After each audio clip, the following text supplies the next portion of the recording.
রাশিয়ায় 8.8 মাত্রার ভূমিকম্প হয়েছে।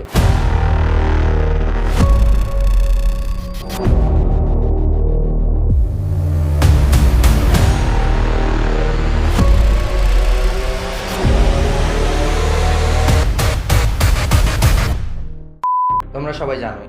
আর এর ফলে পড়ছে জাপানের উপর সুনামি, ডুবে গেছে পুরো জাপানের শহর। এবার প্রশ্নটা হচ্ছে, পশ্চিমবঙ্গে কি সুনামি ঢুকতে পারে? 30 জুলাই রাশিয়ার উপকূলে এক বিশাল ভূমিকম্প হয়েছিল, যার মাত্রা ছিল 8.8 মিটার। ভূমিকম্পের পরেই সমুদ্রের নিচে ঢেউ তৈরি হয় আর শুরু হয় সুনামি। এই কম্পনে পুরো প্যাসিফিক অঞ্চল কেঁপে ওঠে। জাপানে এই সুনামির ঢেউ 1.30 মিটার পর্যন্ত উঠে গেছিল। জাপানের মধ্যে যে সমুদ্রের পাশে শহরগুলো আছে, সেখান থেকে 20 লাখ মানুষকে নিরাপত্তা জায়গায় সুরক্ষিত করে নিয়ে যাওয়া হয়েছে। অনেক এলাকায় সাইরেন বাজানো হয়েছে। আতঙ্ক ছড়িয়ে পড়ছে পুরো জাপান শহরে। জাপানের এই সুনামি ঢেউ 1.30 মিটার পর্যন্ত উঠে গেছে। হাকাইডো শহরের কিছু অংশ প্লাবিত হয়েছে আর 20 লাখ মানুষকে নিরাপত্তা জায়গায় সুরক্ষিত রাখা হয়েছে। আতঙ্ক ছড়িয়ে পড়ছে পুরো জাপান শহরে।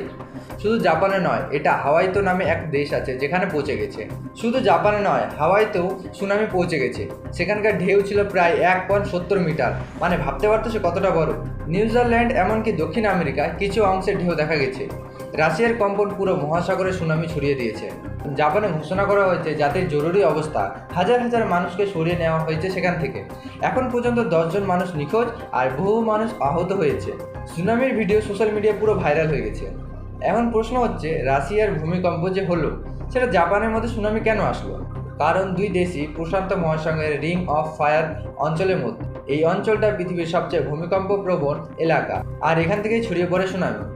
এখনই সারা বিশ্বের উপকূল দেশগুলির মধ্যে আতঙ্ক ছড়িয়ে পড়ছে, বিশেষ করে ভারতে, যার পূর্ব উপকূল একদমই রিং অফ ফায়ারের কাছে।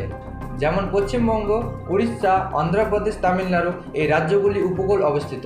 সমুদ্রের মধ্যে হালকা কম্পন বা জলের ঢেউ যদি আসে, তাহলে এই সব শহরের মধ্যে বিপদের আশঙ্কা থাকে। বর্তমানে কোনো সরাসরি বিপদ নেই, তবে সতর্কতা জারি করা হয়েছে।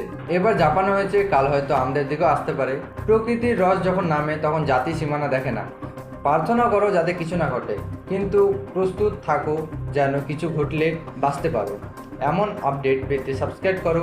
কমেন্টে বলো তুমি কোন উপকূলের কাছাকাছি থাকো।